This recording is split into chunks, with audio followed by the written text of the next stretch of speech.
আমি খুব বিপদে পড়ছি, আমার বাঁচাও। বিপদে পড়ছস? কে কে তোর ক্ষতি করতে চায়? আমার নাম কর, ঠিকানা কর, দেখ আমি কি করি। তুমি? তুই না করে তোর ক্ষতি করতে চাই? ও কেন আমার ক্ষতি করবে? ওরা তো আমি ভালোবাসি। আরে সালাম করা লাগবো না। কি নাম তোমার? রাইসা। বাড়ি কই? খাতুনগঞ্জ, উত্তরপাড়া। তো কোন কারণে আমার ভাইয়ের মতন পাগল ছাগলের লগে পালাইছো? কোন জ্ঞানে? মাইনসের মায়া ফুসলাই ফাসলাই ভাগাই লইছস, তোর আবার মান সম্মান? তোমার বাপে কি করে? খাতুনগঞ্জে আমার আব্বার একটা মার্কেট আছে।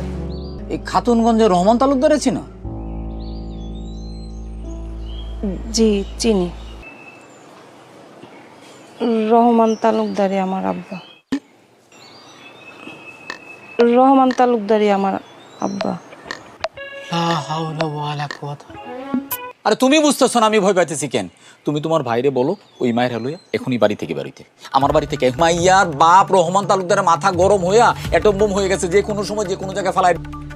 জোলে নাইমা যদি তুমি কুমিরের সাথে যুদ্ধ করো তাহলে কিন্তু তুমি টিকতে পারবা না। এই যে বিয়া শাদী প্রেম প্রীতি এগুলো করতে হয় কিন্তু নিজের অবস্থান বোঝা। বাপ রহমান তালুকদার হচ্ছে খাতুনগঞ্জের সবচেয়ে বড় ব্যবসায়ী, প্রভাবশালী মানুষ। তুমি যে এখনো বাইচে আসো এই জন্য তোমার শুকরানা আদায় করা উচিত, আর তোমার 2 রাকাত নফল নামাজ পড়া উচিত। ওদেরকে বলো এক্ষুনি আমার বাড়ি থেকে চলে যেতে, আমি বিপদ রেখে আনতে রাজি না। তুমুর খানদানে সবকটা পাগল নাকি? কি তোর মান সম্মান না থাকতে পারে, রহমান তালুকদারের মান সম্মান আছে। এখন যদি রহমান তালুকদারের মায়েরে আমার বাড়ি থেকে নিয়ে রাস্তার রাস্তায় স্টেশনে ঘুরে আর রহমান তালুকদার যদি এই বিষয়টা জানতে পারে তখন আমার অবস্থা কি হইল?